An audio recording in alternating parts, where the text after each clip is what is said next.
class, I am Madhvi from Happy Cambridge School, your Hindi teacher. Student, today we will discuss lesson number 8. आज हम lesson number 8 पढ़ेंगे जिसका नाम है अंगुलीमाल। संक्षेपण, प्रस्तुत कहानी द्वारा यह बताया गया है कि हमें पापी, व्यवहारहीन तथा क्रूर मनुष्य के प्रति भी प्रेम तथा दयालुता का भाव रखना चाहिए। इस कहानी में आपको क्या बताया गया है बेटा कि चाहे कोई पापी है, चाहे कोई व्यवहारहीन है, व्यवहार मीन्स जिसका कोई व्यवहार नहीं है, किसी के साथ बनाई नहीं उसने, चाहे कोई कितना भी बुरा है, हमें उसके साथ हमेशा प्यार से और दयालुता का भाव रखना चाहिए। क्योंकि अगर हम हमेशा सबके साथ प्यार से बात करेंगे तो कितने से बुरा व्यक्ति भी क्यों नहीं है, वो एक ना एक दिन चेंज ज़रूर हो जाएगा। तो चलिए इसी चैप्टर को हम स्टार्ट करते हैं। दयालुता एक ऐसा भाव है जिससे कभी बड़े हृदयहीन, दुष्ट, भयंकर डाकू और पापी लुटेरे भी बदलकर उदार, सच्चे और पवित्र हृदय के मनुष्य ही नहीं, उच्च कोटि के महात्मा भक्त बन जाते हैं। दयालुता क्या है? दयालुता एक ऐसा भाव है कि अगर हम किसी से प्यार से पेश आते हैं तो कोई कितने से कितना हृदयहीन मीन्स जिसके पास कोई दिल ना हो, कितना भी बड़ा भयंकर कोई भी डाकू हो, पापी हो, लुटेरा हो, वो बदलकर एक सच्चा और पवित्र हृदय का मनुष्य ही नहीं बल्कि उच्च कोटि का महात्मा भक्त बन जाता है।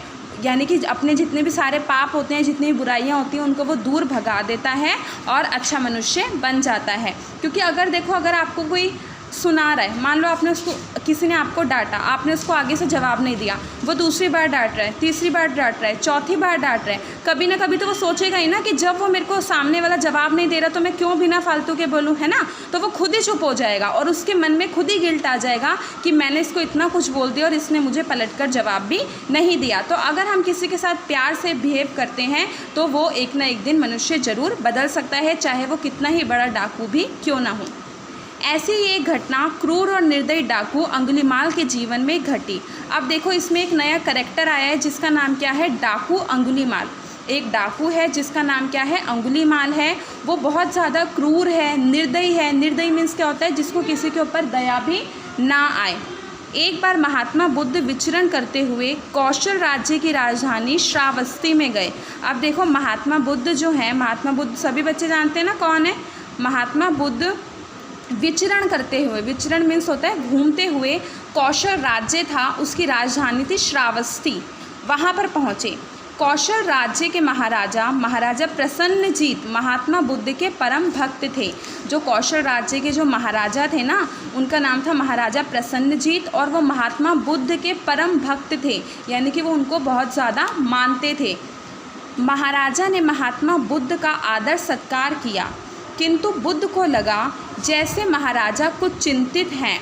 देखो उन्होंने जब महात्मा बुद्ध वहाँ पे पहुँचे कौशल राज्य में, तो उन्होंने बहुत आदर सत्कार किया, उनको बहुत आदर सत्कार दिया, उनको अपने महल में ले गए। लेकिन जो महात्मा बुद्ध थे, उन्हें ये लग रहा था कि जो महाराजा प्रसन्नजीत हैं, उन्हें कुछ ना कुछ परेशानी तो ज़रूर है, वो परेशान लग रहे हैं। कारण पूछने पर महाराजा प्रसन्नजीत ने बताया कि कुछ दिनों से राज्य में एक भयंकर डाकू ने घोर आतंक मचा रखा है। जब महात्मा बुद्ध ने कारण पूछा कि आप क्यों परेशान हो, तो महाराजा प्रसन्नजीत ने क्या बताया कि हमारे राज्य में एक डाकू घुस आया है और कुछ दिन से उसने इतना आतंक मचा रखा है, लोगों को परेशान कर रखा है।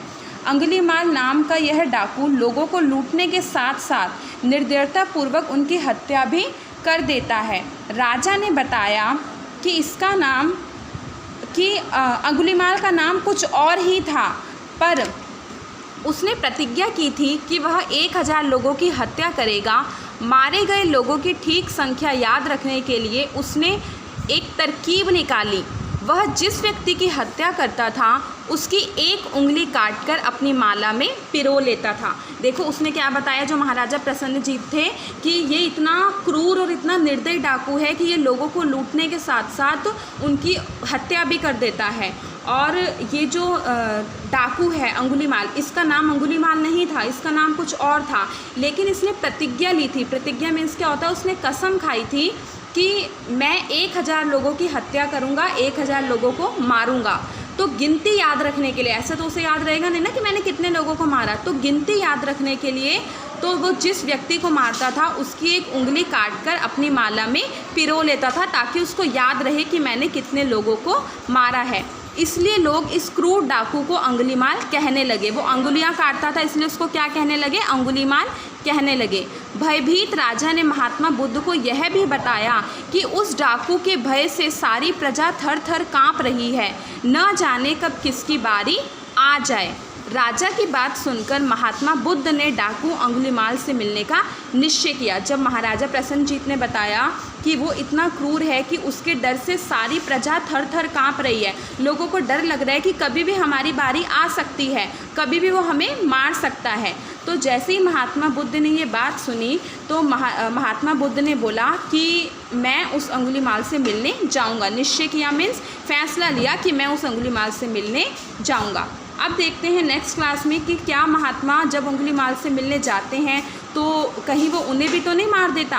तो ये देखते हैं नेक्स्ट क्लास में। तब तक के लिए thank you all of you.